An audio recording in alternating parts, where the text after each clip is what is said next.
What's up, everybody? Welcome back to the Trailer Park Live here on the 2nd Street Marvel, coming at you every single Friday night at 8 p.m. Thank you all so much for being here, and if this is your first time here, thank you so much for checking out the show. And if this is your first time, now typically I go over some of the comic books that I pulled for the week, and then we get in and talk about some of the movies and music and just different rumors and things that have happened throughout the week. And again, if this is your first time here, please make sure you're subscribed and click the little bell so you get notifications anytime, not only anytime that I have uploaded new content, but also so you get notifications anytime I plan on doing a live stream. I do this one every single Friday, and I do occasionally do some on the weekends and during the week. Just kind of depends on exactly what I've got going on, or sometimes if I've got something to say. So, as I said, every single week, I do go over my comic book pull list and kind of, just some of the issues that I read for the week. Now, if you don't already know, your local comic book shop, if you have one near you, comic books are released every single Wednesday. New comic books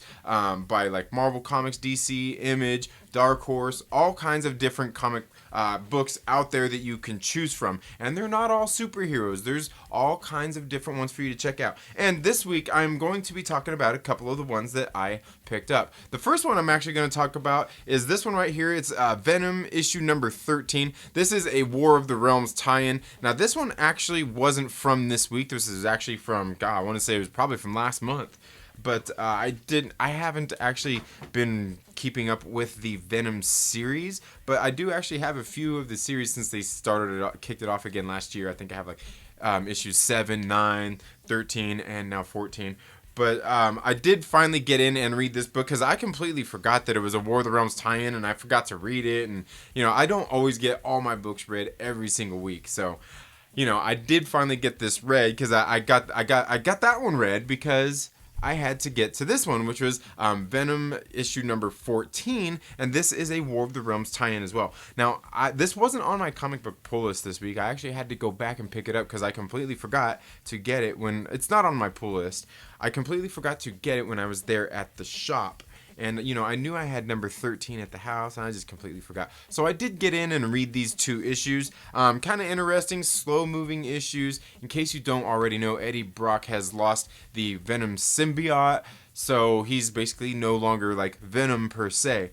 So he's here in New York as the War of the Realms has started, protecting his son, who doesn't actually know that it's his son. As we can see, Eddie is still pussy, okay? Hey, what? They said it in the movie. They said it in the movie. I can say it on YouTube, can't I? Jeez. Calm down, people. Calm down. Okay. I mean, let's face it. We all took our kids to see Venom at the theater. Or we probably had them watch it since it's been out at home. Come on. They did. It was PG-13, right? Come on.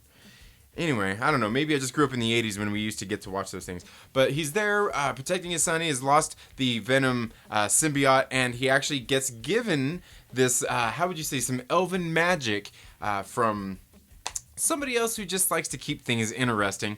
And so he ends up getting the Venom symbiote. Not even the Venom symbiote, but he basically wishes himself to be Venom again. And he has like pretty badass outfit. And then at the very end of issue number 13, there's obviously an interesting twist that leads into issue number 14. And we do kind of see a fight erupt there. And that is with, I would say probably somebody that Venom has tussled with definitely in the past.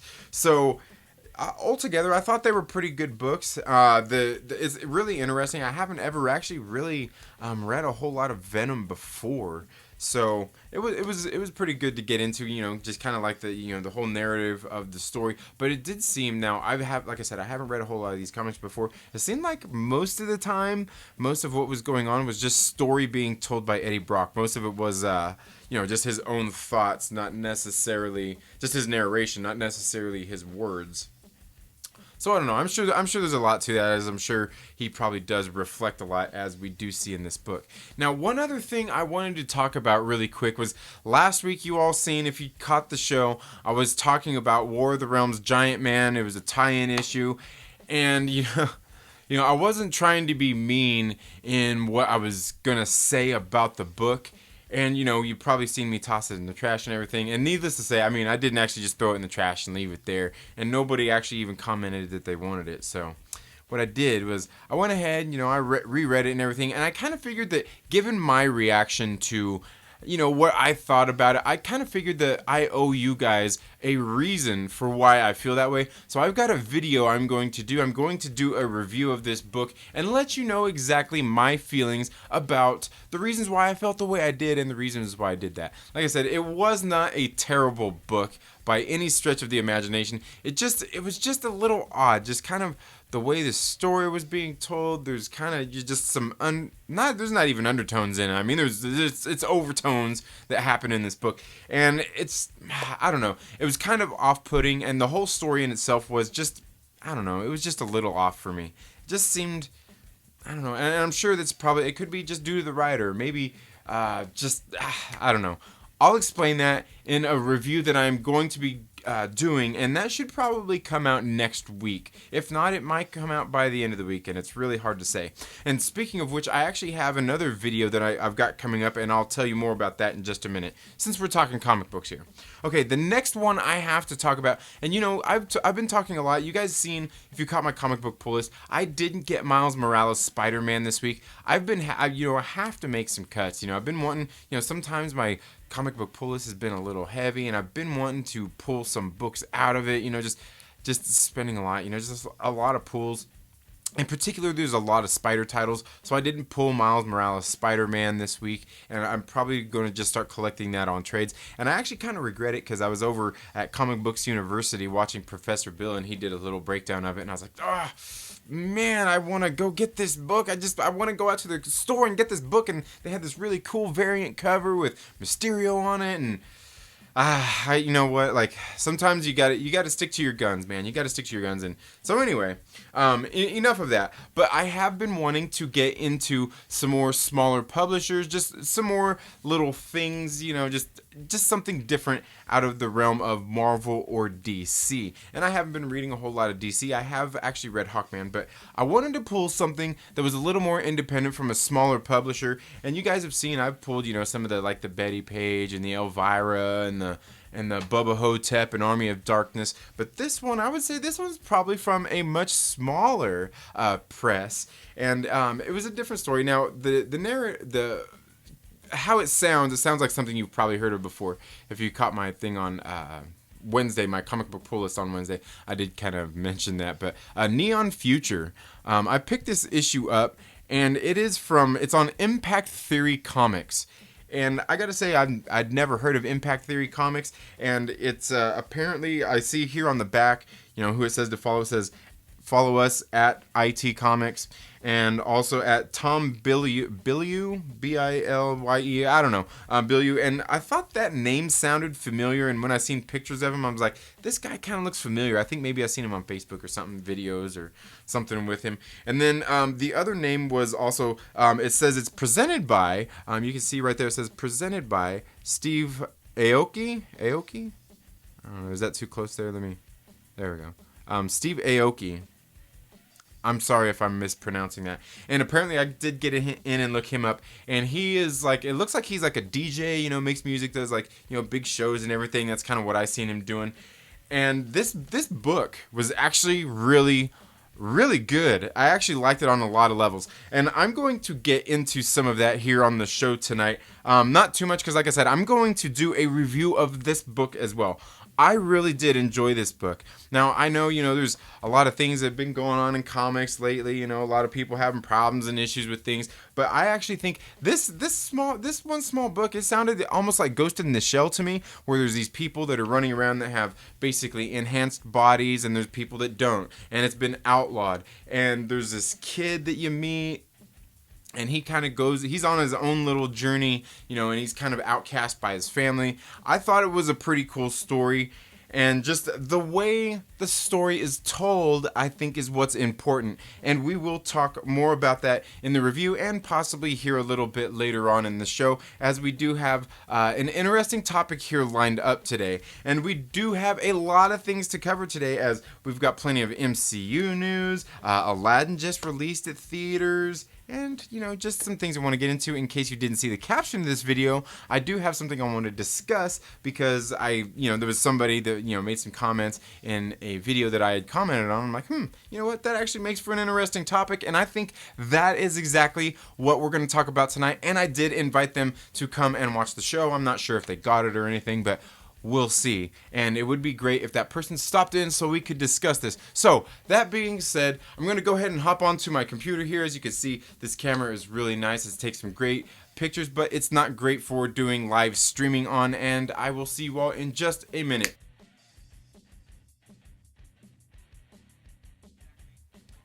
Hey, what's up? Hope you're all doing good tonight. Thank you all for being here once again. As I said, there are some things that like last week I was a little bit harsh on that book, and I hope my volume isn't too. Is my volume too loud there? If it's not, please let me know. If it is, and welcome once again. I was a little bit harsh on that book last week. I mean, like I said, it's not completely terrible. There's a lot of things that go into why I don't think that this book was really. I don't know why I guess it just kind of rubbed me wrong, and it really almost started from almost like page, I don't know, I would say 2, because like page 1 was like, I was like, oh, like this actually sounds like it'll be pretty good. This will be interesting. So I don't know. And again, welcome everybody. I see we got a few people here in the chats. We got Nerdy Blurb TV, welcome my brother, and LB over at the Lonely Banter, welcome. I hope you're all doing good, and yeah, some of what that what was going on with that issue was just some of the narrative things that happen, in, I don't know, just a lot of storytelling things that I didn't like about it, and it's just some of the issues, and I really want to save it for the review, because if we talk about it here, it's gonna kind of ruin the review, right? But just. There's a way, when you have a message, there's a way to go about saying it, I think. Like, everything don't have to be so on the nose. It doesn't have to be like that. You can tell a good story, and without having, without just, I don't know, just without just being so on the nose about things. It's, I don't know. And there's really a lot of it in that book. It's not really a lot, but the way it happens in the sequence of events, because there's also like kind of the mission they're on. I'm like, when it's given to them, I'm like, there's something that happens about it, that's said about it, that I'm just like, this just doesn't, I mean, you could have just not even said this. This doesn't matter. This is completely irrelevant to the job at hand. So, I don't know. Just things like that I will talk about in that review for that. And so, last week here on the show, I was talking about, just like fans, having, we're spoiled as fans these days, really. We've kind of been given everything, and so now it's gotten to the point where people just like gripe about everything now, and especially with, social media. And last week I was talking about, people, the casting of Robert Pattinson as Batman, and people are all, woo, everybody's outraged, and and then there was a Batwoman trailer that came out, and everybody's outraged. Now, the thing is when, like, I get, you should voice your opinions. Everybody's free to have their opinions. That's not the problem. The problem is it shouldn't affect the filmmaking process. Just like let the movie be made, and then we can decide things like that later. And I guess, what it is today, what it is this week was, I just heard, I was watching John Campia's show. I'm sure a lot of us here probably watched that. If not, you should go check it out. It's a pretty cool show. I like the show. It's a good show. I don't always agree with what John Campia has to say, but I do trust his opinion when it comes to a lot of things. But the one thing that was one of the things they were talking about, I can't remember if that was today or the other day, was the Sonic the Hedgehog movie got pushed back. Okay, and I think it got pushed back like 4 months. It was supposed to release like, I don't know, like later this year, but it's going to end up being pushed back to the next year. And a lot of this was due to they released a trailer or something like that. I don't know, a trailer or just maybe just some images, and people didn't like Sonic the Hedgehog, the way that he looked. Okay, and oh, here, hold on a second. I gotta check. I gotta change something on here. There we go. That works. That works for me. Sorry, I could. I don't know. Something bugging me there. Anyway, they changed some things due to, basically fan feedback. They're gonna go change the look of the character and all that stuff, and and they talked a lot about that on the John Campea show. Just stuff like, does it really matter? Like, is it gonna make the movie any better if he looks better? If he looks more like, more realistic or more like the game or whatnot. And the and the short end of it is no, it's not.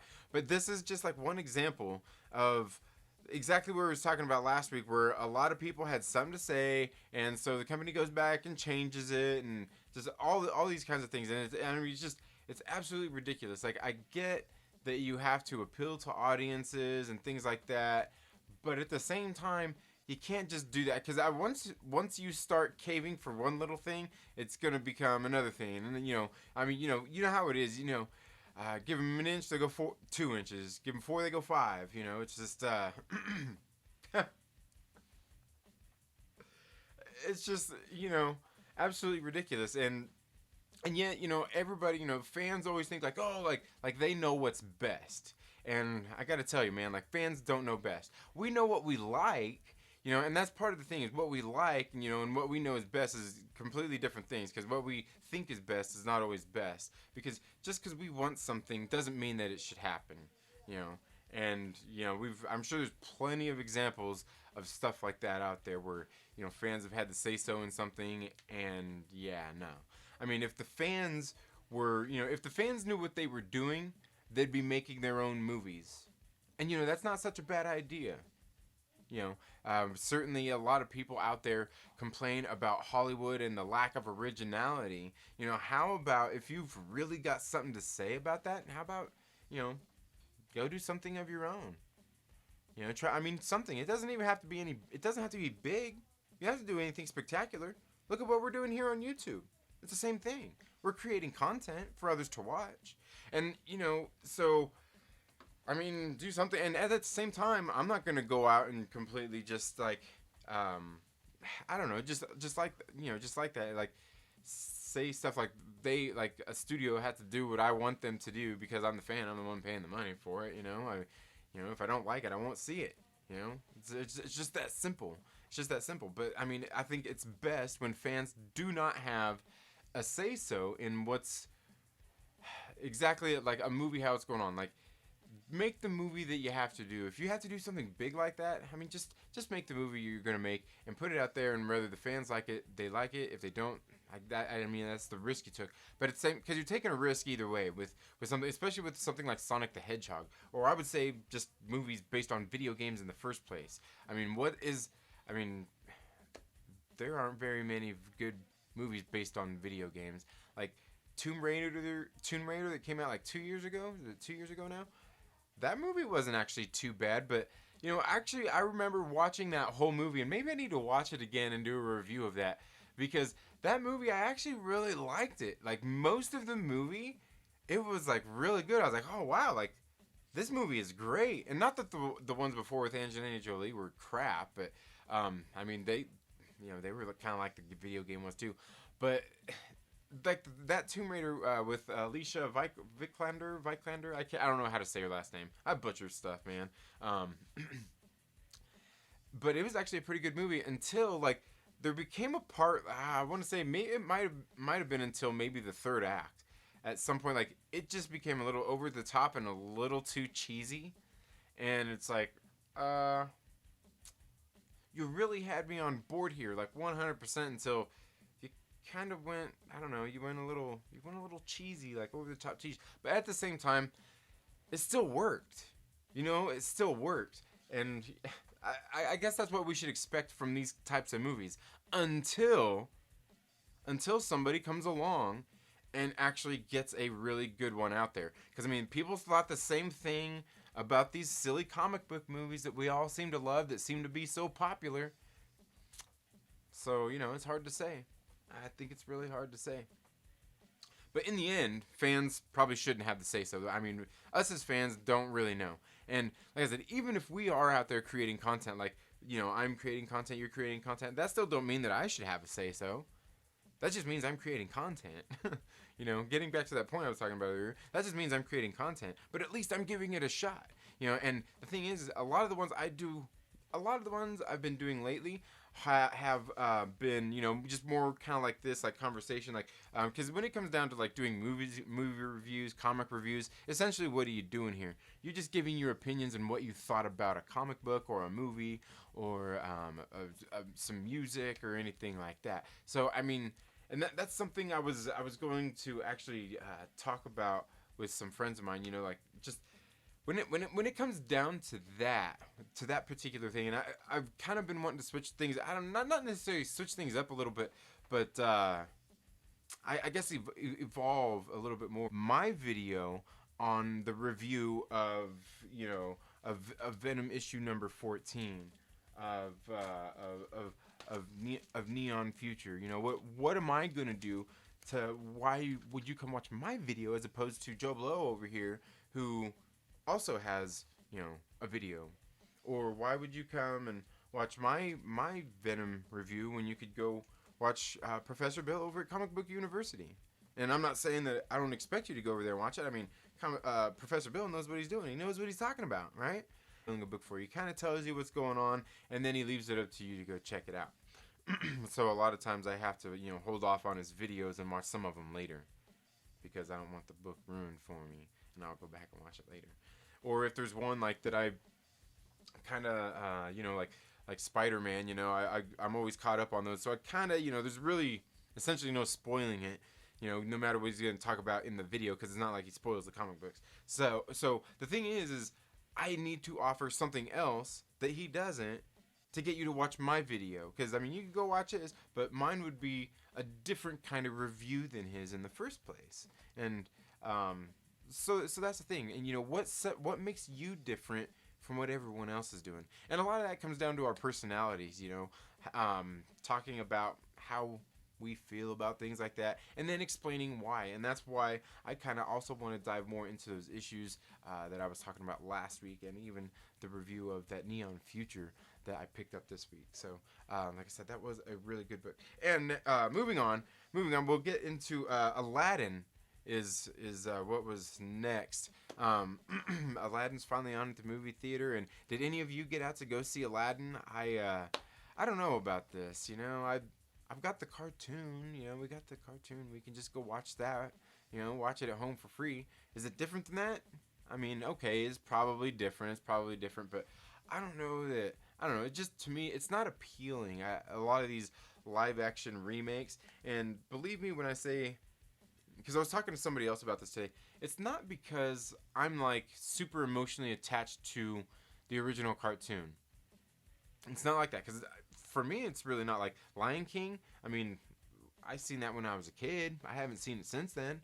I remember it was good, but like the movies getting ready to come out, and still not, super interested in it.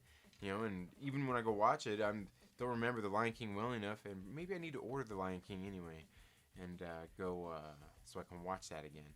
But it's because, like I said, it's been a long time. But I try not to hold those expectations to it. You know what I mean? Because like I said, it's a live adaptation of a movie. But what I actually thought was pretty good was that Cinderella movie that they did a handful of years ago. And I don't think we ended up buying that. I don't think we did. But I thought it was actually pretty good, the Cinderella one they did. And I thought it was pretty well done. I mean, was it better than the cartoon? It's hard to say. And like I said, it's hard to say when it comes to because some people do have emotional attachment to those kinds of things. So I completely get it. We don't want to see some of our favorite properties desecrated. I mean, look at Ghostbusters, right? And honestly, just getting on that, the whole Ghostbusters reboot that they did, I actually didn't mind it. I mean, it wasn't a terrible movie, it just wasn't a good Ghostbusters movie. And so, to me, I guess that's the difference. I didn't think it was wholly terrible though. But in other could be terrible news, Terminator. What is it? Terminator Salvation, Terminator Judgment. No, Terminator. I don't know. Doesn't matter the title of it. It doesn't matter. This is a Terminator movie. The trailer came out for that. And did you guys see the trailer for that? I don't know. The trailer didn't even really do much for me, but I don't know. It was kind of boring. I mean, I think a lot of it, and that was something else they were talking about on the Campia show too, but it was something I noticed when I first watched it too, was the music on there was like, what is this? I don't know what's with all these, I don't know, just like, what is this music? You know, and I'm not trying to slam the music because I've never heard what else they do or anything, but like doing this like dark, kind of ominous, kind of, I don't know. I didn't. The music I thought was completely weird anyway. And then, but I was thinking about like, even if that wasn't in that trailer, where is that song?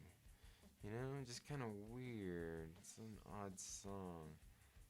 And again, I guess Nickelback makes music, so hey, what the hell, right? All right, and then also, I know Nerdy Blurb TV. If he's still here, he'll definitely like this. And Star Wars, we got a bunch of Star Wars news. Yay, Star Wars! I actually didn't even read any of the articles or anything. I just watched a bunch of videos here on YouTube about it, and so we got some Star Wars news out there. Yay! I'm hyped up. But I am though, actually.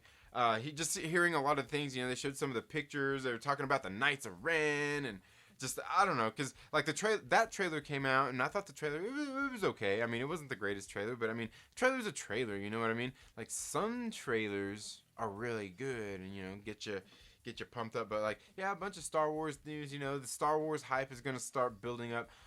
You know, I can't like I'm hyped up to see the movie, but I can't say that. You know, especially like after the last one, like I don't know. To me, it's not like really a property I ever really got completely hyped up to see ever in the first place, except for maybe Revenge of the Sith, because I think it was just ready to see. You know, I think we all knew that Anakin was going to be a bad guy in that, and it was just kind of intriguing.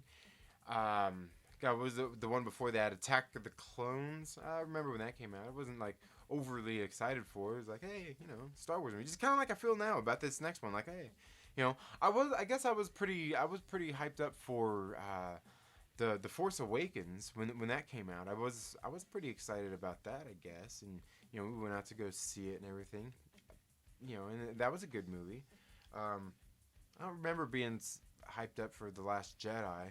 And I went and seen it. Like I said, and I've talked about this before. I thought the movie was pretty good, but I mean, it was good, but like that doesn't make it a great movie. I'm not saying it's a great movie. I liked it. There's things in the movie that I like, and there's a whole lot of things that I don't like, and that's some of what we're gonna dive into today with.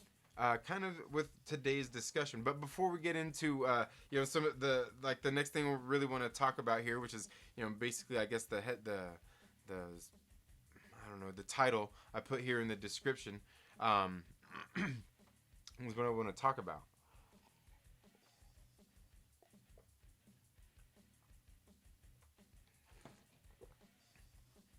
Okay, so let's go ahead and see what's up in the live chat here. See everybody talking. Oh, you know one other thing before I get too far. I know I'm gonna forget about it. I know I'm gonna completely forget about it. You know I'm a small channel here, and I support content creators that I like and that I like their stuff. And I was talking about this last week with Professor Bill over at Comic Book University. He's one of the people here on YouTube that I actually go over to Patreon and support them on their channel or you know on his Patreon page. And there's and because occasionally he does live videos and occasionally I'll send in like like $2 or something, send in a message, and he reads through those. Generally most of these channels, when they do live videos, they do, when people send in super chats, they typically read the questions or the comments or whatnot. But I always do that just to kind of give back to them, not just to say something, because typically like over there when Professor Bill does his live streams, he's going through and reading some of the comments as they're talking anyway. Not all of them, because sometimes it goes so fast. But he goes in there and he's reading some of them as he goes, and that's kind of what they kind of talk about some of that stuff. And so anyway, like I said, I always toss him a couple bucks. Now the thing is YouTube takes a percentage of that, and of course, I think they only pay it out like monthly or something like that. So if I send him $50, he wouldn't get it until the end of the month or next month. So I don't know. I think that's, I don't know. It seems kind of junky. So over at Patreon, they have where you can go and people can send you the money, and it's like instantaneous. Instantaneous. So if I pledge $5 over there, then he gets it like that. And now Patreon does take a cut. They do take a cut, but they pretty much do a lot of the footwork. And then you can also, for your Patreon people over there, you can give them content to bonus content that you don't get on the channel, or release videos early and things like that. So he's one of the ones. I went over there, and I was talking about that last week. I went over there and supported him. And I'm not sure if I actually got that in this video here, but I actually went over and started one as well. And not for any other reason than, like a lot of us out here, we're small content creators, and like, I don't really have a lot to give. I'm pretty much kind of at my giving budget right now. But if there are other content creators out there that I like and I support, that's what I like to do, is I send in super chats. Like I said, in some of them, like John Campio's show, when I do that, it's to send in I try to think of a good question, to put a good question out there, so he reads it live on the show, and hopefully gets maybe people thinking, and maybe people start to think like, hey, like, who's this guy?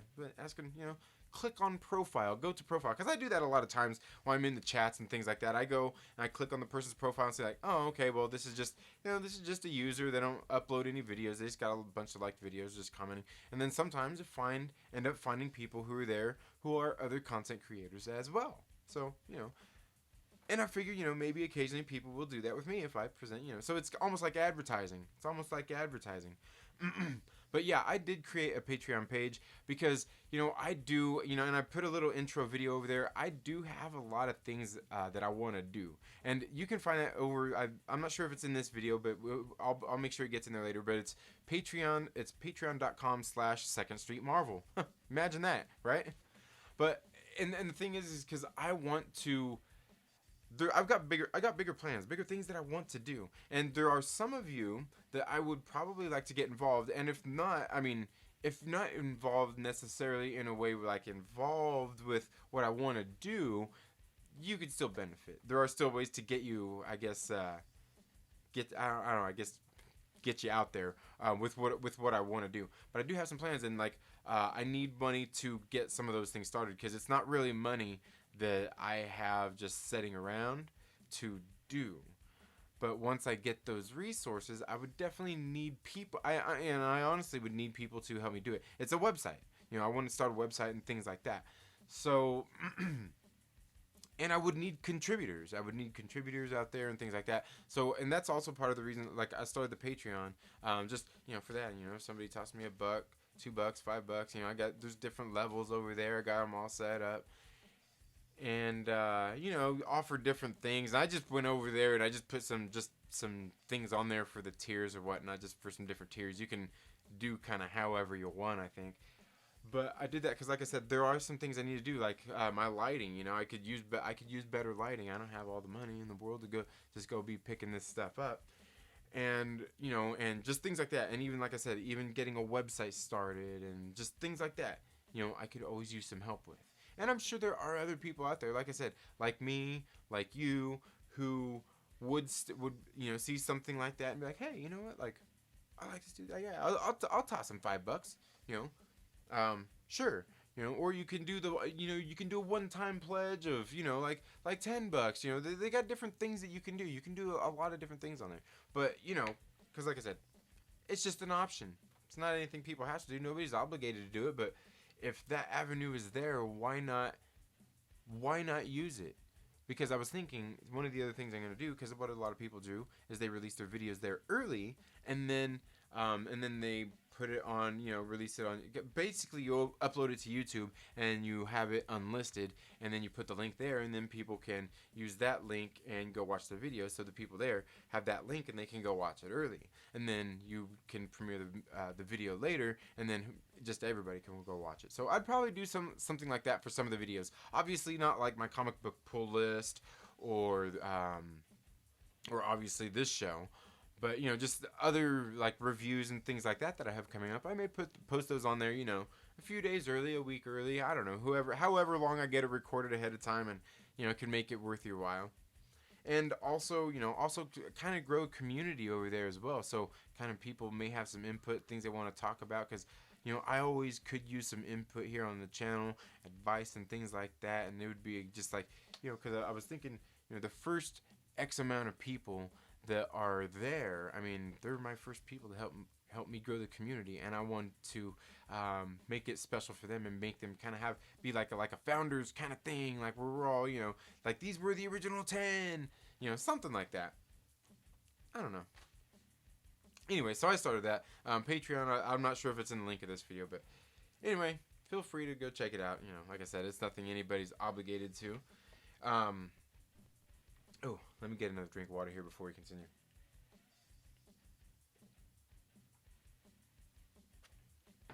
Okay. Yeah, God, what was you talking about with? Okay, let's get into the chats here. I see everybody's here. I want to leave y'all hanging. Let's see what's up. Nerdy Blurb says holla. LB says hello, or says howdy, or does he say was it hattie? Sorry. Hattie. Donnie Cates Venom is fantastic. Donnie Cates, that is. Yeah, I think that the Venom issue, I think I've got like 2, because I think he's doing the current run, correct?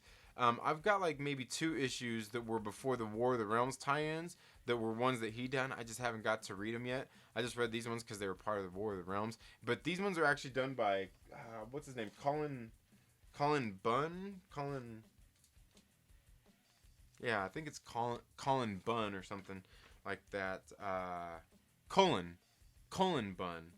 It's illustrated by Iban Coelho, colored by Andreas Massa, and lettered by VC's Clayton Cowles. Yeah, but these have actually been pretty good. And like I said, I've never read much Venom before.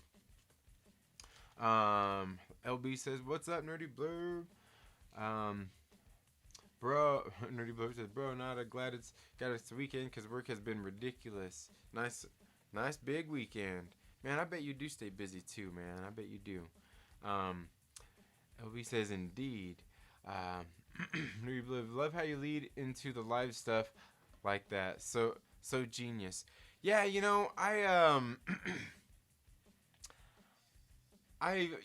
was something I don't know, because eventually I want to do more with that, but it kind of gives me like a few minutes, I guess, to kind of prepare myself, I guess, getting ready to do the show, and gives me, because then I can pre-record some stuff, have it ready to go, and then kind of see what's going on, people in the chats, and make sure everything is running fine on the streamer, and then going into that.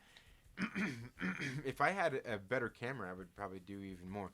But I actually just started doing that because I got this OBS thing on here, and I started playing with that, and it actually has some options on it that make it easier for doing content when I'm doing certain things. Like some like for some reason slideshows are easier to do through my OBS server here, or this OBS software, than it is on my editor that I use, which I just use iMovie. It's free. And that's something else, like if anybody goes over to Patreon supports as well, aside from a website, I mean, probably upgrade things like possibly my editor and stuff like that here, because it's and plus my computer, it's not old. I mean, it's a 2011, it's a Mac, but I mean, let's face it, these days that's old. It's almost a decade old at this point.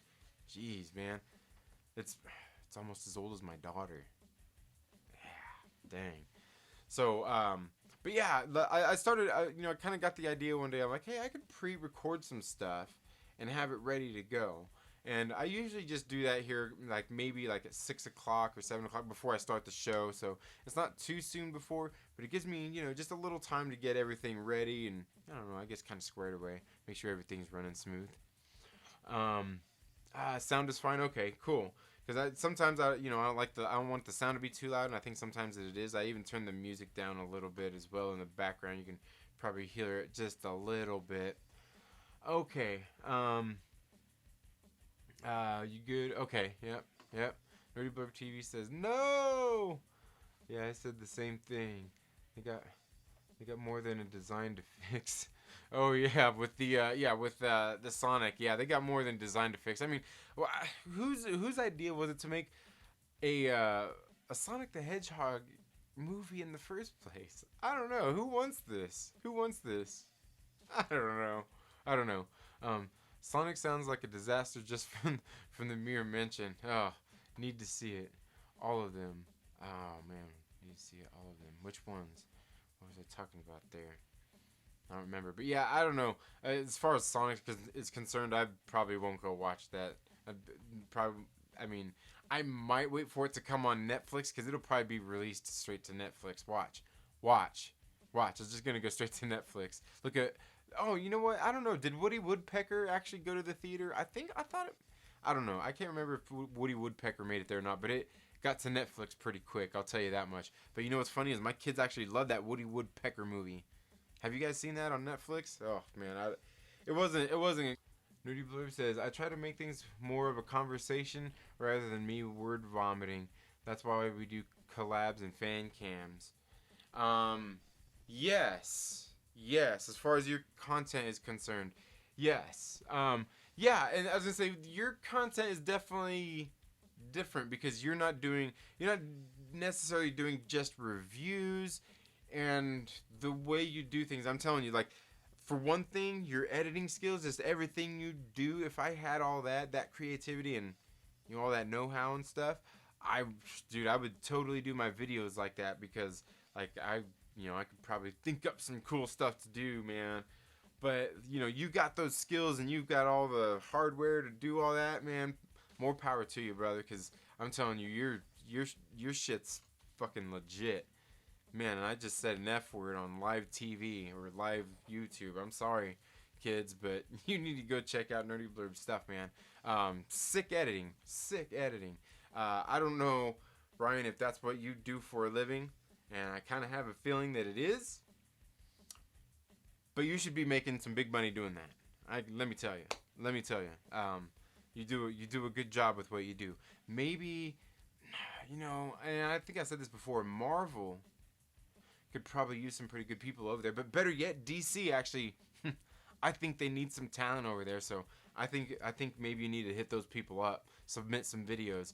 Maybe we should start that hashtag DC hashtag WBDC for Nerdy Blurb TV. I don't know. It doesn't. We could figure something out.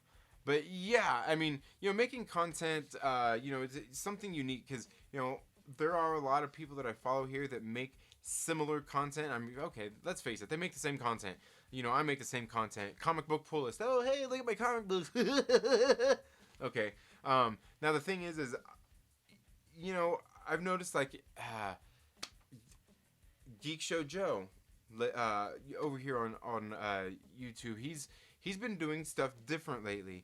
He has actually started to be creative with his stuff more, and I think he talked about that in one of his videos he did before. He was wanting to be more creative and do more stuff like that, and that's why he originally started here. And I'm sure we all go through that because I was thinking the same thing the other day. And I've got a video plan that I want to try to get done this weekend.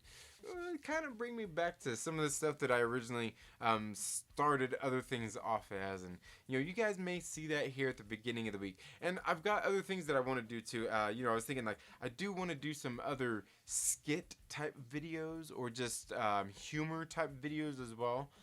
Just to do other things that are humorous. I actually got some videos that I wanted to show you guys of the Renaissance Fair when me and my family went just a couple of weeks ago. We went to the Renaissance Fair. I didn't get a whole lot of video, but just some stuff that I'm probably gonna slap together and put in a video here on the channel for you guys to check out. But yeah, I mean, when it comes to like, but I'm thinking like, I mean, you do things like that, but like, Nerdy Blurb TV, you don't do like a comic book pull list, like I do,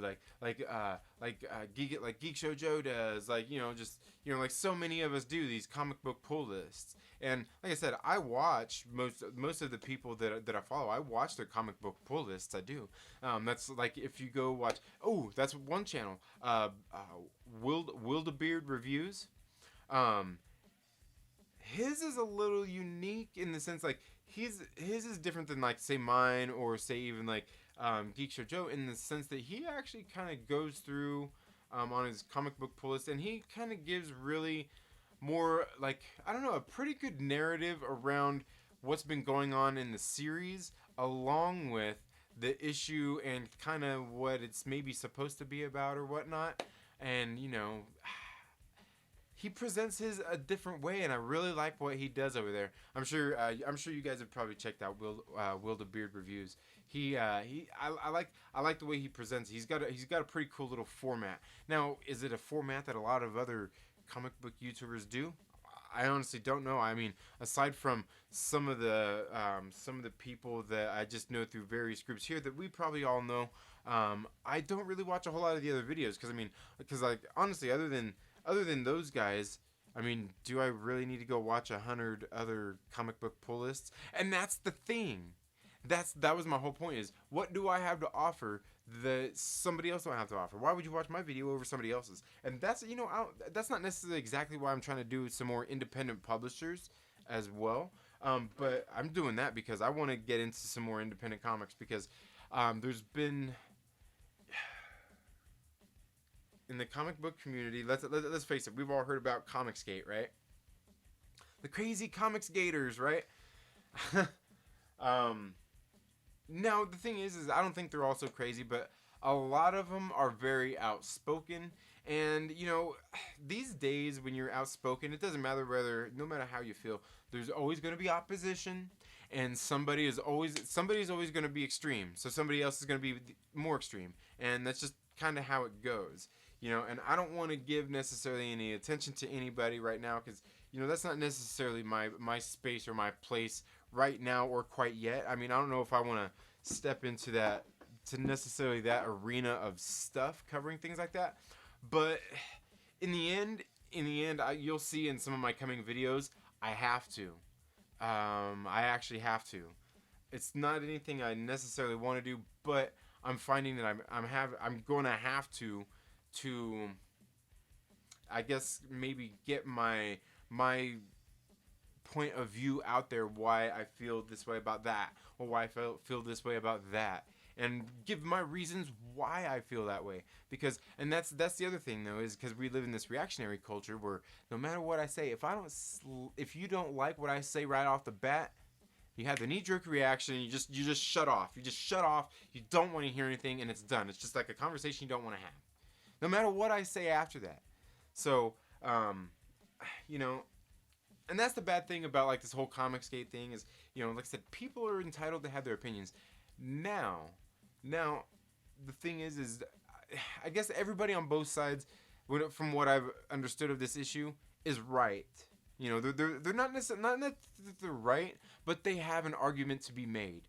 And I wouldn't say anybody is right or wrong here.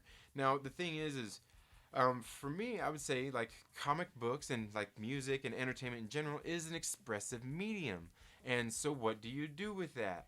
You use it to express yourself and get your points of view out there, and get your messages out there. And for me, I would say there are good ways and bad ways to do it. When you do something, it doesn't have to be so on the nose. You can do like that. That's the beautiful thing about doing, like, expressing yourself through art and movies and music, is the fact that I don't know, you want it to be something thought provoking, not just that's it. That's just it. It's just black and white. You don't want that. It's better to make something with many. Like, look at these Avengers movies. Like, look at Endgame. So many subtle levels of things they did in that movie. It's not just a comic book movie. It's not just a comic book movie. It's not just a movie about some superheroes going around and saving people, saving the world. No, man. You see the things they're dealing with in the movie? They're dealing with love. They're dealing with loss. They're dealing with anger. They're dealing with hate, with regret.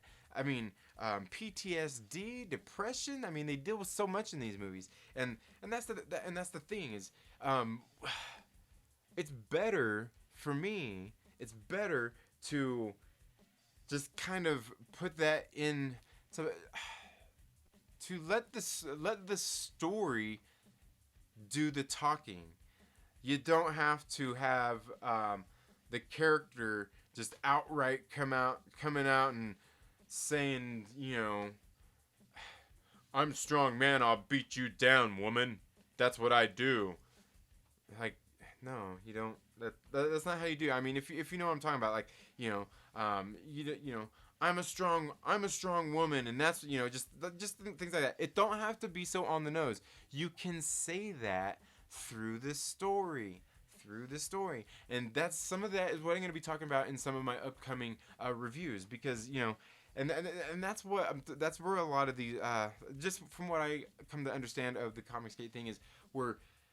So, some people are being told, I guess people were being told to actually put things into comic books that they didn't want to write.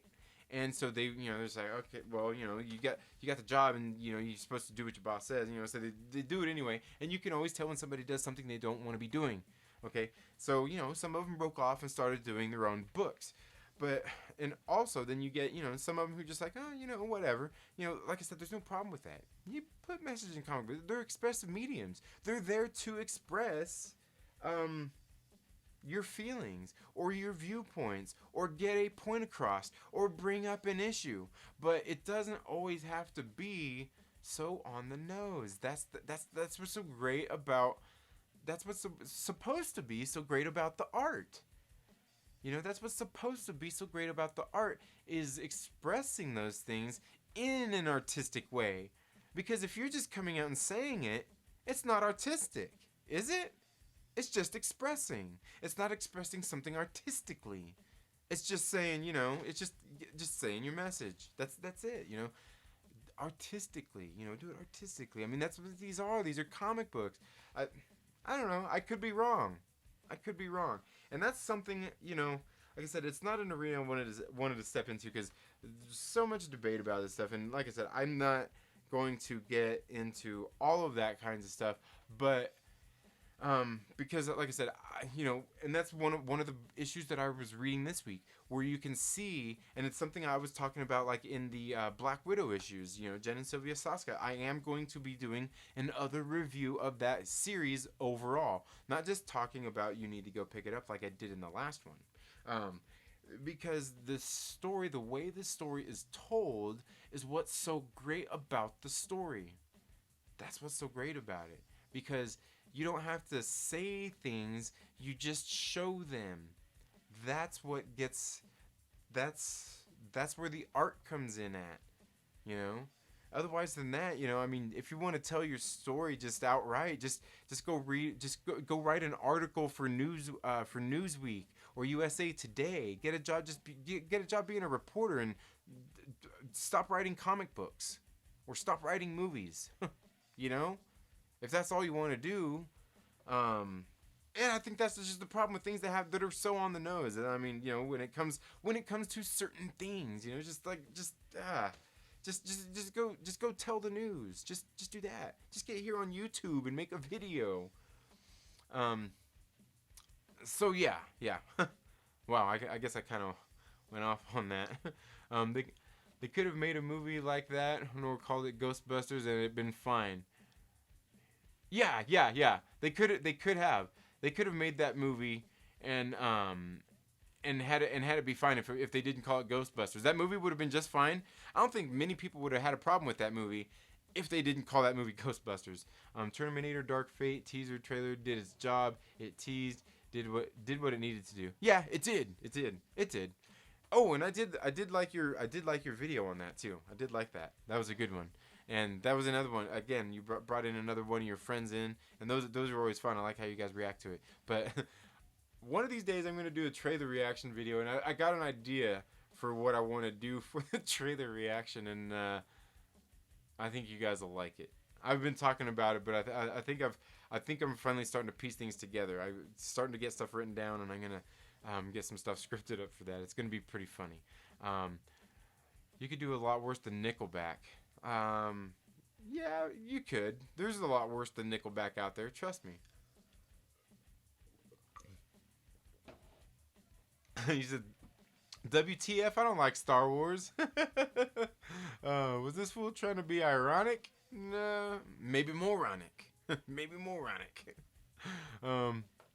Yeah, looking like it. This guy, Cue Ball says, speak up. Speak up. Cue Ball. Oh, am I not loud enough? Am I not loud enough? I don't know. I think I'm loud enough. Am I? Okay. Is that better? I don't know. I can't remember if I turned it down or not. I didn't mean to, if I did or didn't. Okay. I didn't know they took a percentage of the super chats. Yeah, they do, and I don't know how much of a percentage that YouTube takes from the super chats. They do take a percentage though, and but again, it comes like the next monthly instead of just like right then. You know, I think when it comes to some content, for I think pretty much any content creator, it might be better. I mean, unless they have a full business doing it, it's probably better to have it like right then for somebody like Professor Bill or even like you. You know what I mean? It'd probably be better, if you had it coming in right then instead of in a month. I could be wrong. Bretta Hines, instant money. Where do I sign up? Hey, welcome, Bretta. Welcome to the show. LB says, Cue Ball, welcome. Cue Ball. Okay. Cue Ball says, oh shit, I thought I clicked on the video for Deadpool in the MCU. 50 things you missed. You did. No, you made it to the right thing. We just haven't got to those 50 things yet. We'll get there though. We're getting to the 50 things that you missed. LB says, Bretta Hines, howdy. And Bretta is a friend from back home. And again, welcome, Bretta. Welcome to the show. I hope you're doing well. Hey. Bretta says, what's up?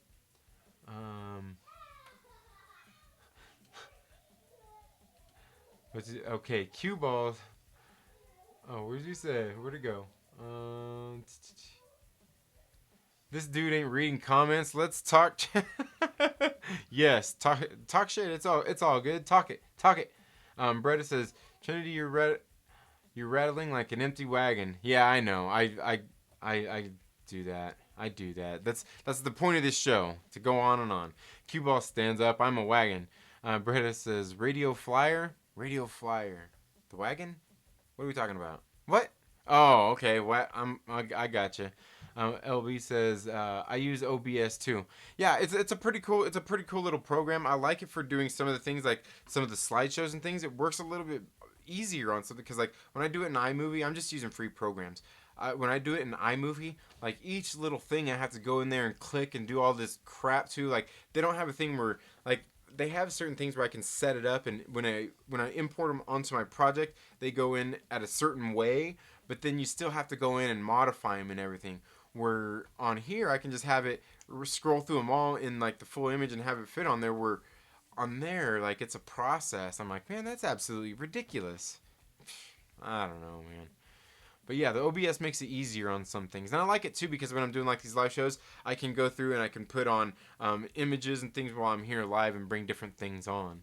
And that's what's cool about it. Bretta says, bedtime, peace out, man. I'll listen tomorrow. All right, well, thanks for being here, Bretta.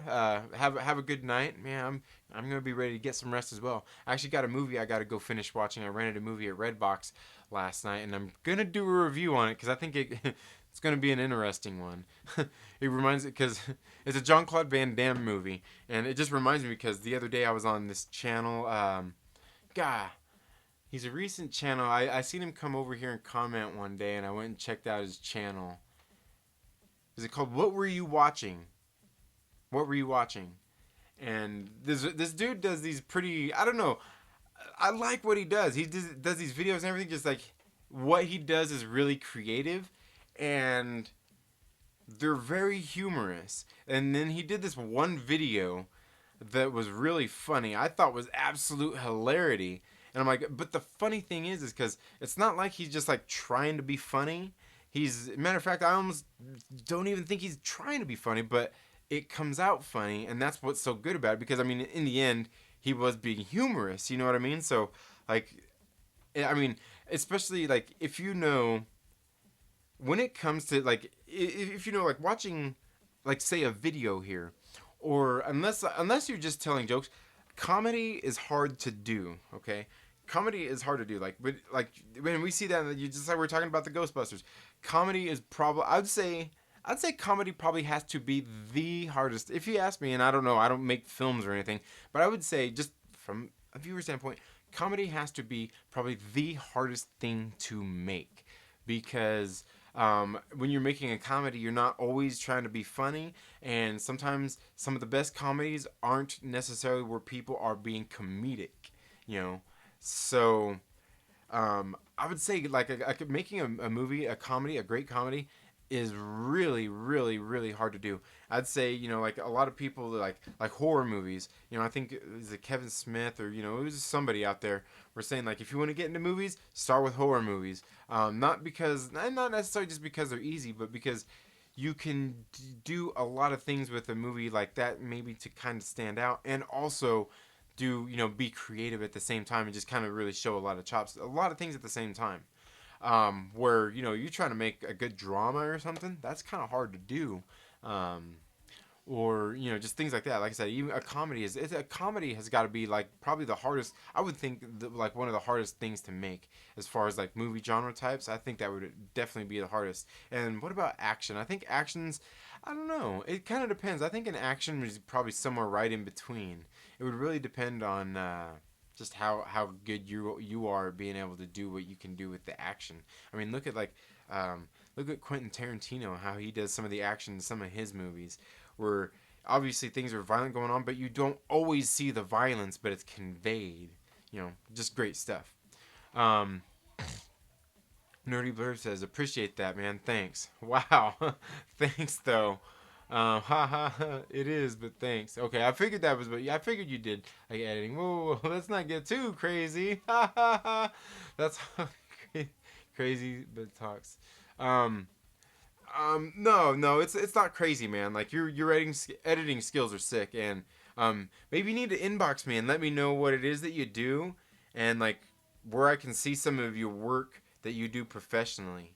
Because I would like to check that out. I seriously would. Because what you do, like I said, I'm fully on board with all the stuff you do. Like if I had money, I'd just send all my videos to you and say, hey, here's just this video. Can you cut a bunch of crap into it and make it look really freaking cool? Because I know you could do that for me. um, skits, yes, skits. I mean, skits, something I want to do. Skits definitely stand out. Geek Show Joe kills on those skits. Finally finding his voice. Yeah, he is. He is. I mean, he's finally getting out there and doing something different. And I remember when he was talking about relaunching his channel and everything. Talking about kind of like at some point he had strayed and wanted to get back to that, and he's doing it, and that's what it takes. You know. And he's still been doing his comic book pull list, but he hasn't been pulling as much, and he's kind of been integrating it all, and he's doing like I said, because I remember he was saying, with just with the baby, family life, he wouldn't be able to pull as many comics. So, one of the things I told him, I was like, oh, do some reviews, and I even seen he's been doing reviews lately too. But I told him it was a while back. I'm like, hey, I was like, do some reviews and do kind of like what you want to do with them, which. Obviously, I'm sure that was part of his plan. I'm like, because that's I mean I think that's exactly what you're talking about. I mean, if you don't have a bunch of comic books that you're pulling, do that. Do reviews of the comic books with his creative style, and it's working out. I like it. Yeah, he's definitely been offering different content for things like that. It's been pretty. It's been good to see him doing that. That has been great to see. Wildebeard Reviews is the goat. Yeah, you know what? I think I found him. I think I found him out of the comic book group, and yeah, I remember watching his videos, and I was like, yeah, I do like his just the way he does his list is I mean it's definitely different from how I do mine. You know me, I just like for me when I'm doing the videos, I just try to I try to bring the energy. You know what I mean? I try to like I'm out riding my bike or like I'm out there working out or like I'm I don't know just bring the energy, man. You gotta bring it, but I don't want to overbring it neither, though, because if you overbring it, people are like, whoa, this dude is like too, like, whoa, calm down, almost like when, like what I'm talking about with some of these comic books. So, there's that. Goat, goat curry is pretty good. Not always available. I've never had goat curry, but the other day my wife actually made some beef curry. Great stuff, great stuff. LB says, "Speak your mind." Nerdy Blur says, "You do you, man." And yeah, like I said, I will be doing more of that because that's what I was finding as I'm reading some of these books. Now the thing is the part of the reason it's almost unnecessary for me to do is because like I said, I was talking about him last week. Young Ripa does a lot of commentary on comic books, and dude, like he knows his stuff and he knows what he's talking about. Like, you know, he's really solid, and I wouldn't say he's necessarily my inspiration for that, but he's one of the people that kind of makes me think like, you know what, maybe I do need to express it because when I watch one of his videos, like this dude has a good point of view and he presents it clearly and presents his position clearly, and he's really intelligent in that way in conveying what he's saying and getting all that stuff across. And that's why I say I'll probably start doing that a little more. I can only sprinkle a little bit of it in as I kind of get to I don't know how to say it better because for me, I'm not a beat around the bush kind of person, when it comes to expressing things like that. But at the same time, I don't want to be over here on YouTube getting cursing all left and right neither, because that's not necessarily what I want in my videos neither. Because I would like to appeal to, I guess a more general audience. I don't want it's like so some mom, just like my mom was the same way even when I was 15, 16 years old. Hearing her son listen to my comic book review and hearing me say shit damn or something like that, and she's like, oh my god, like some parents are like that. I get it, but I try not to be too vulgar here anyway. I'm not really all about that. I mean, there's a time and a place for that, and that'd be times like right now here during this live show where I can sit here and make this whole video where it's like not I can mark it not age appropriate, and we can go off and have a good time. So, but yeah, like I said, I am going to start doing more of that because, like I said, somebody when it comes down to like these comic books, the one thing that's for my comic book review, because like I went back and tried to find some reviews of the Giant Man issue #1 here on YouTube of that comic book, and I gotta tell you, I didn't see nobody reviewing it, other than like Professor Bill over at Comic Book University. I didn't see anybody else reviewing it, so not only just me doing the review in itself could get me some views, but then me telling you exactly why I feel I do the way I do about this particular story and what was going on in here is gonna make you want to be like, oh, okay, like gotcha, because I don't have to spoil what's going on in the book to let you know what's going on in the book or why I didn't like it, and I can just tell you exactly why and spoil that part of it without ruining the book also. So there's that, and I will be doing more of that because I guess the thing is, I don't know, and it's something. What's funny is I seen Brian G. Johnson actually did a video about it today too, is about clickbait. And the thing is when it comes to YouTube is all about clickbait, and that's what he's talking about in his videos. And I know I was even talking to Warstu one day over on Twitter about clickbait also. And like essentially clickbait is the name of the game here on YouTube. I mean, that's essentially what you're doing is clickbait. You got to get people to click on your videos to view them. How do you do that? With your thumbnails, with your titles, clickbait. You got to put clickbait out there. That's the whole point. But the thing is, and that's what Brian G. Johnson was talking about in his video today too, is it's kind of the way I always felt about it too. And one of the things I was talking with like Warstu about it was, because a lot of people give him criticisms, talking about he's clickbait, but when it comes down to it, that's the name of the game. But is what he's saying in the thumbnail, in the headline, is it misleading to the end of the video what he's talking about that makes it clickbait? Like, oh, well, like, no, you're not even talking about what?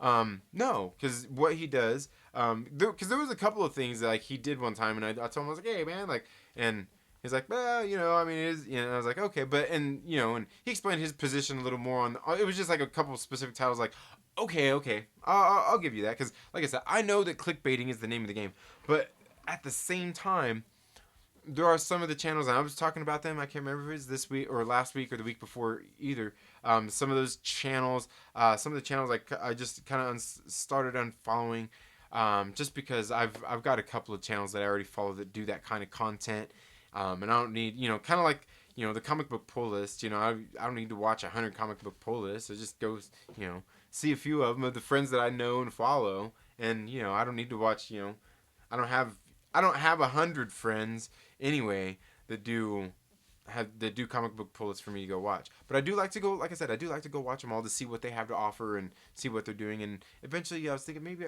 give some more feedback, because you know what, I need more feedback. And I would appreciate more feedback on what I'm doing in my videos. So that's why, if you see me coming into any of your videos giving you feedback, I'm not trying to be mean. That's the bad thing about type these days. Is you can't ever tell what's, people always misread or mistake what you're saying, I guess. And that's something else I'm getting ready to go into here in just a minute, which was another topic that I completely forgot to talk about. Gotta go. Peace. See you on the next video. All right, Nerdy Blurb. Have a good one. Want to talk about showing. Check out the G.I. Joe Silent Interlude.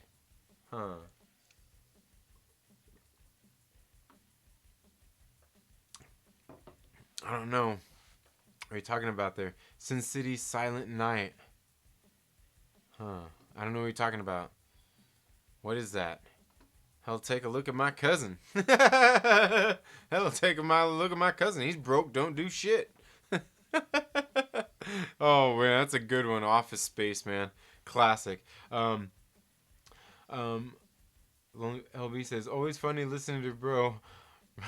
Listening to bro be way behind in the chat. Yeah, I am behind, but I'm caught up to the chat now. Here we are. Okay, and okay, now the one thing I was on a video here the other day.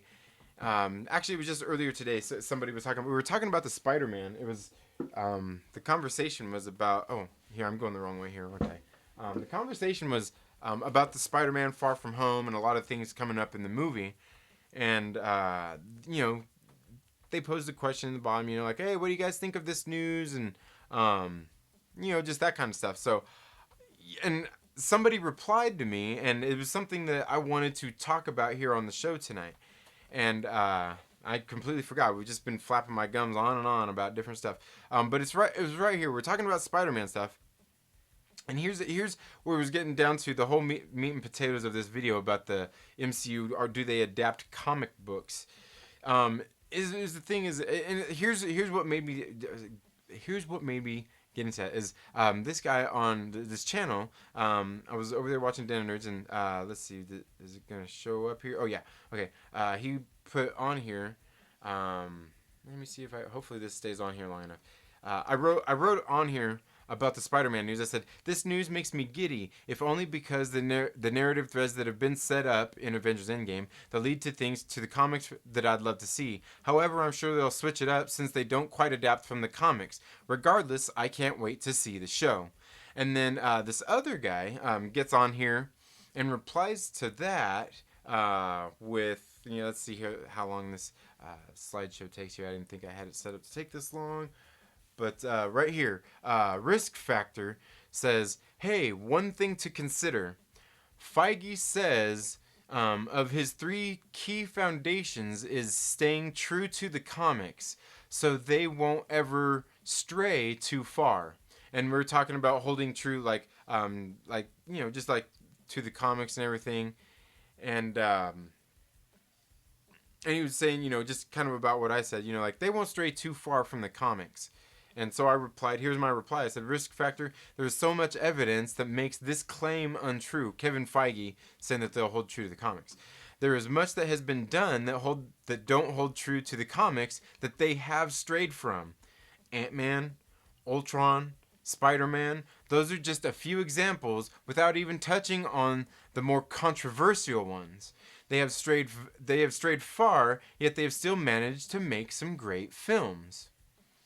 And then Risk Factor goes on to say, Second Street Marvel, did you expect them to turn the comic books into exact scripts for the movies? To any amount of success, I think it holds greatly true that they stayed true to the nature of the comics. There were things that they did and have done and continue to do that.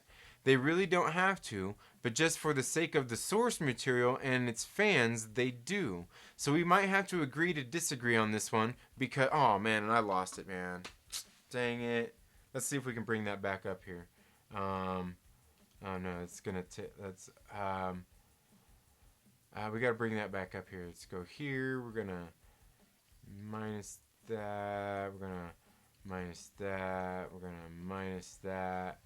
And we're going to there we go. We'll just go ahead and do that. Okay. He says they really don't have to, but just for the sake of the source material and its fans, they do. So we might have to agree to disagree on this one because I am thankful that with the sheer amount of Easter egg type nods that they give to the comics in every outing, and they've made these brands the most recognizable superheroes on Earth. Okay, now here's the thing. Okay. And this is really the one, and this guy wasn't like coming at me. I mean, like, I don't misinterpret things like that. He wasn't coming at me being rude or anything, and I wasn't trying to be rude in any of my comments there either. But he says here is, do you expect them to turn the comic books into exact scripts from the movies? Well, for one, I never said that. My position on that has always been, exactly like I said in the comment, was they adapt from the comics. I wouldn't want to go see the movie if they were just gonna just straight take from the comic book and put it straight on the movie, just into a movie. I mean, that's boring. I mean, I could just read the comic and use my imagination. There's no need for me to go see the movie at that point. And I don't think they'd be successful if they did that. And he says to any amount of success. And again, I never said anything about their success or anything like that. Let alone and if they did adapt the comic books into the movies, would they be successful? Yes, they would be, because there are like comic purists out there who wouldn't mind seeing these adapted into movies. Because you got to think that comic books are really just kind of left up to your imagination in the first place. There's a lot to be, a lot of things that you don't see. You only get some dialogue and some panels. You don't get to see everything. So, could they adapt them straight from the comic books? Sure. But also, when you're doing a comic book, there's things you can do in comic books that you can't do in a movie. You just can't. They just don't translate well to the screen. And now, what he was saying in there. Oh man, let me see.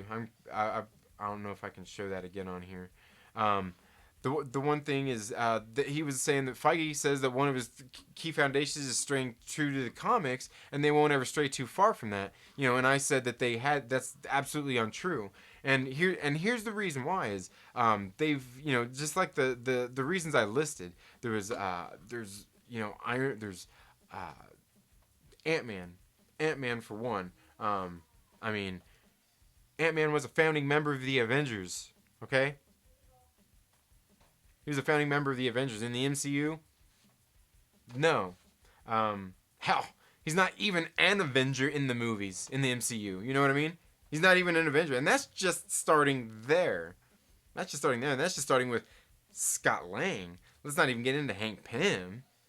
Hank Pym wasn't even in the Avengers. In the comic books, he was. And, again, there was They could have easily put him in the Avengers, made him part of the Avengers. They could have easily made him a founding member of the Avengers. They could have done all that. They could have. They easily could have. So they didn't. Okay, that's just one thing. Spider-Man. This is one thing, and a lot of people have talked about Spider-Man. These are just the small examples. Before I get into Spider-Man, let's go on to Ultron. Okay, for one, I'm pretty sure we all know that in the comics, I mean, and I could be wrong here, but wasn't it Hank Pym that created Ultron? Here we got Tony Stark. Not holding true to the comics. It's just not. Okay. What else is there? Spider-Man.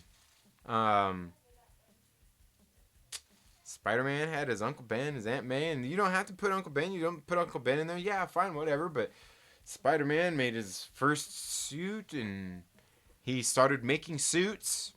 Went on from there. I mean, I think eventually in the comic books, I mean, he did get some tech from Tony Stark for like the Iron Spider that he got for Civil War. Sure,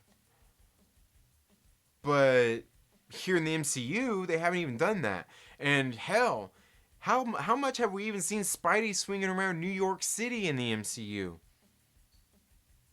Spider-Man swung around New York City in the comic books, and he was a hero in New York City in the comic books. What's he done in the MCU in New York City? Hardly anything. I mean, he saved a bodega, okay. He saved the bodega and he stopped the robbery. I mean, he did the airplane thing, But again, we didn't. How often did we see him swinging through New York City? That's something we need to see, Didn't. Yeah, I could be wrong there. Okay, but that's just starting there. Okay, Kevin Feige says we're gonna do what we can to hold the comics. Nah, well, he could probably say that, but he's lying. It's not true. I mean, it's not even true, and it's not because he's a liar or anything. It's just because it's not true. Even getting into, look at Guardians of the Galaxy. Those aren't necessarily true. I mean, if you go read the comics now, it's true to them because they changed the comic books. They changed the comic books to match the movies at this point. But even the Guardians of the Galaxy don't, they don't match up. And dare I even mention Civil War? Okay. But no, dare I even mention Captain Marvel? I think this is one. I mean, and I don't even really feel that I need to get into all of that because we all know where they went wrong there. I mean, like it's like when they made Captain Marvel, they just took the whole Captain Marvel comic book and just tossed it out the window. Didn't source material, schmorse material. You know what I mean? They didn't hold true to the comics in any way whatsoever. And if they had, I mean, it was a big movie anyway. And like I said, when I'm talking about these movies, don't get me wrong. I'm not saying that any of these movies are bad movies. Like, even here with Captain Marvel, I actually like the Captain Marvel movie. Does that mean that it held true to the comics? No, not at all. Like I said, it took the comics and just tossed them out the window. They, a lot of the people that are out there upset about that, I think, and I could be wrong here. I could be totally wrong here. But I think some people, not all of them, but some of the people would have been less upset had they actually held somewhat more true to the source material and just named the movie Miss Marvel instead of Captain Marvel. And I could be wrong, because Captain Marvel, as we all know in the comic books, was Marvel. He was a guy, came to Earth, and Carol Danvers was there. He knew Carol Danvers, the explosion with Psyche Magnetron, that's how she got her powers, because, he was there when the explosion and, part of his DNA and, all that stuff. But, like, I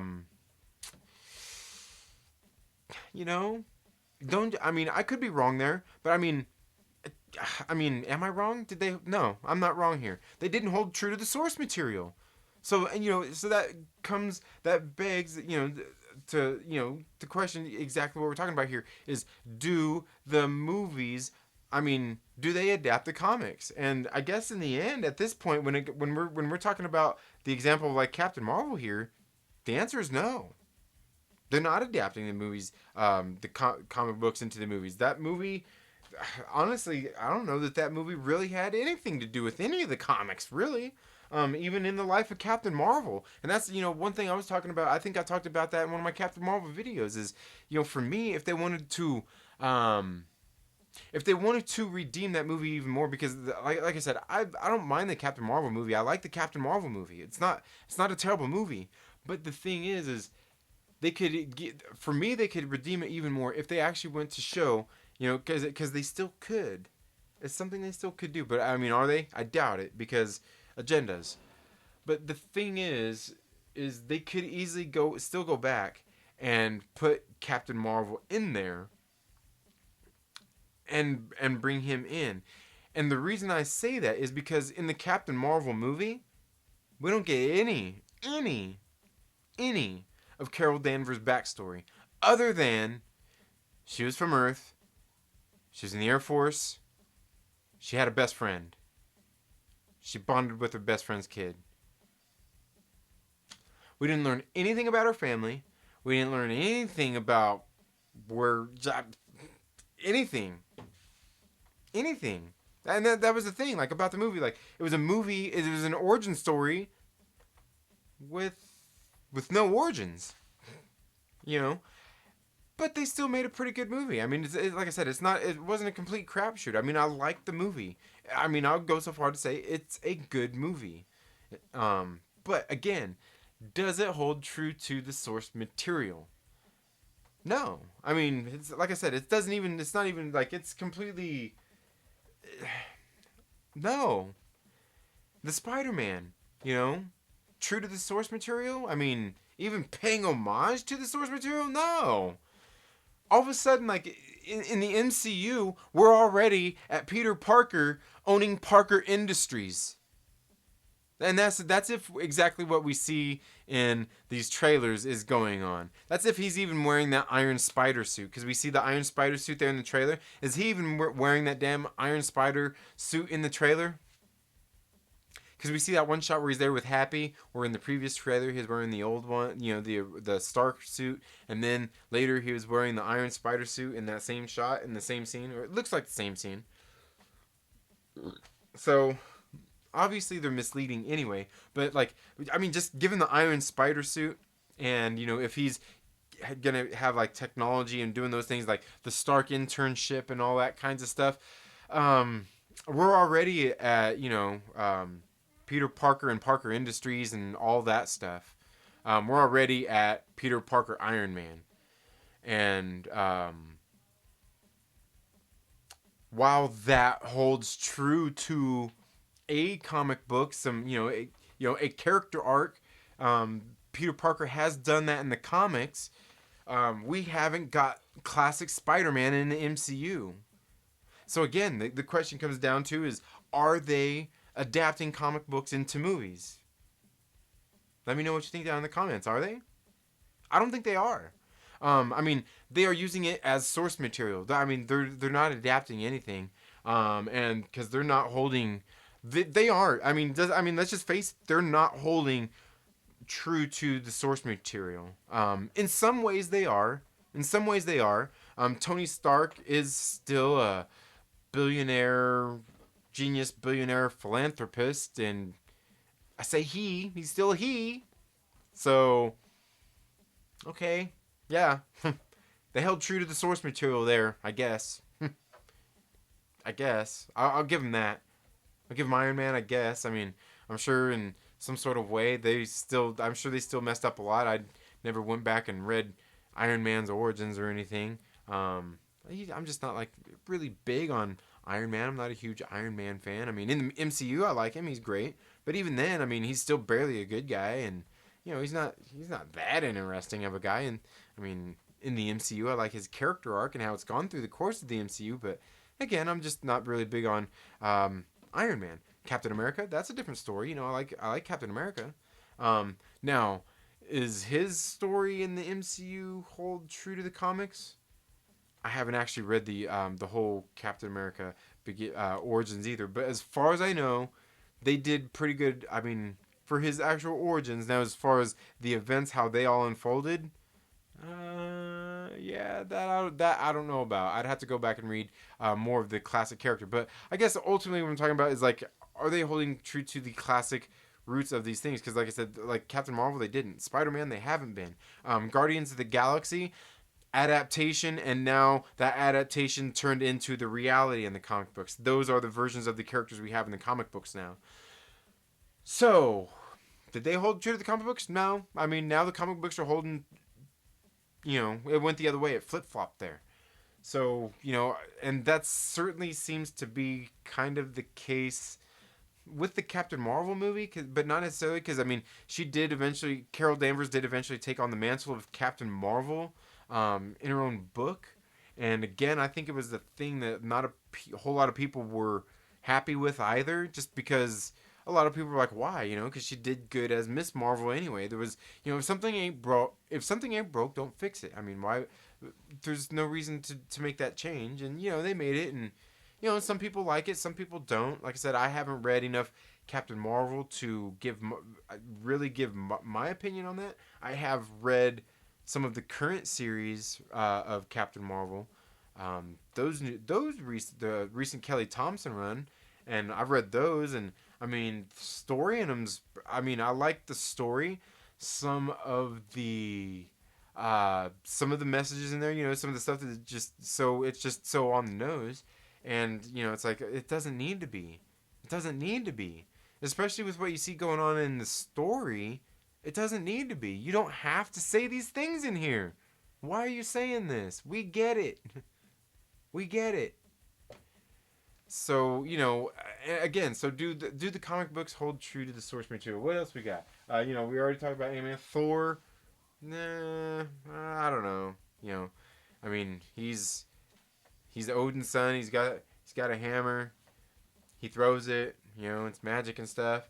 I mean, there's still a lot they change. There's still stuff that they changed there as well. So, again, I mean, they I would say they use, I would say if anything, they use character likenesses more than adapting comic books or necessarily using it as source material. I mean, it's like the source material in the fact that they're using the characters, their likeness, and some story elements.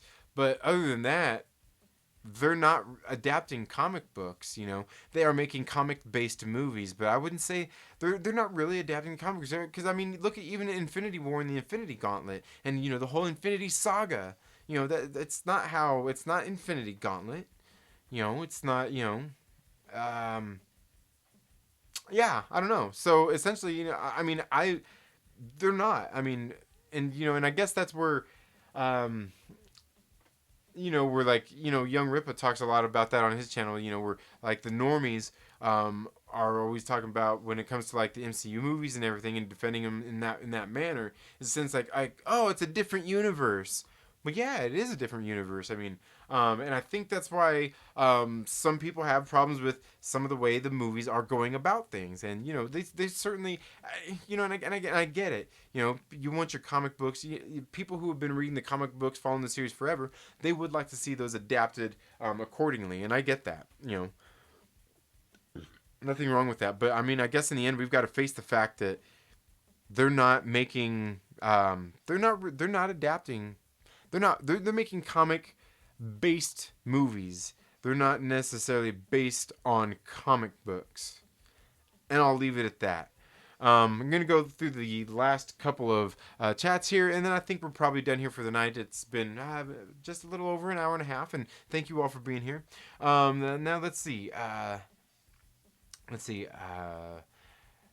We were at way behind on the chat. LB says LOL. Q-Ball says comics with not dialogue, just action. Comics with no dialogue, just action. Comics. Yeah, comics without dialogue.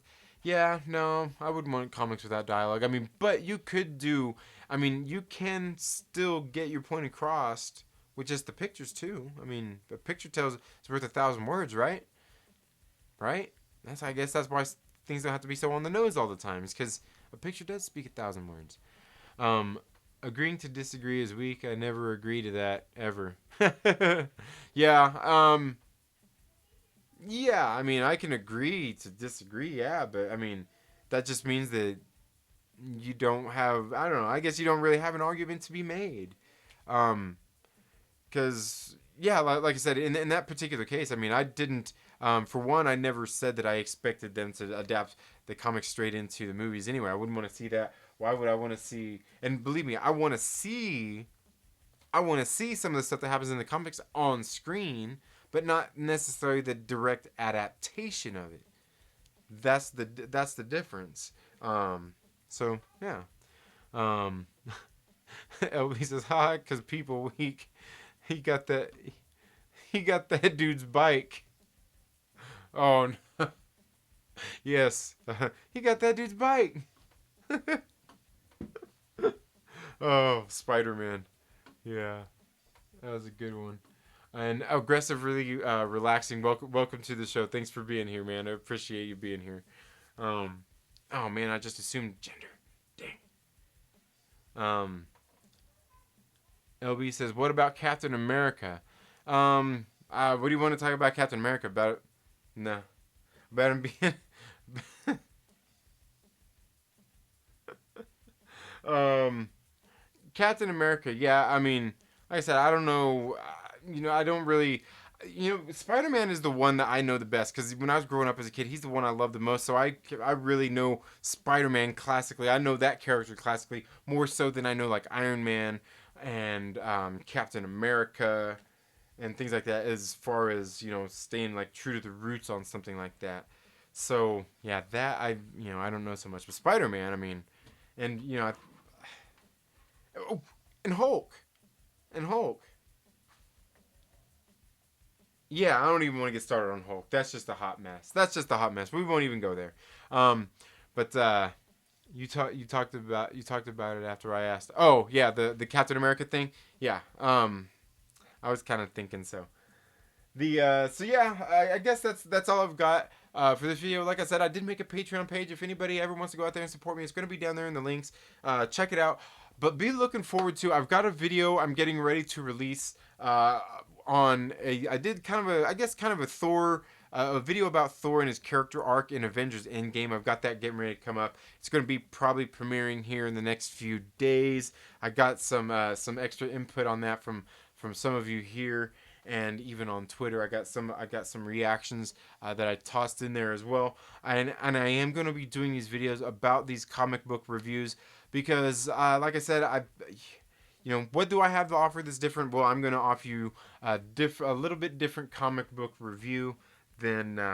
Well, like I said, I haven't seen reviews on these comic books, so I'm going to do the review and I'm going to give you my reasons why. Like I said, I kind of overreacted. Maybe I didn't overreact. I wouldn't say it was an overreaction. But I reacted, and I feel I owe an explanation for that reaction. How about that? I wouldn't say I overreacted because I just tossed the comic book in the trash. I'll do it again if you want to see it. No. But anyway, look forward to those videos coming up. If not, look forward to the Trailer Park News on Monday, and I will see you all. You all have a very good day. Have a great rest of your night. Have a great weekend, and I look forward to seeing you all very soon in the near future. Thank you so much for tuning into the Second Street Marvel today. If you haven't already, please make sure you're subscribed. Click the little bell so you get notifications anytime we have uploaded new content. And if you like this video, please, pretty please, give it a thumbs up and leave a comment down in the comments letting me know what you thought, things I could improve or not. And while you're at it, make sure you share it with a friend and invite them to come hang out with us here on the Second Street Marvel. You all have a very good day.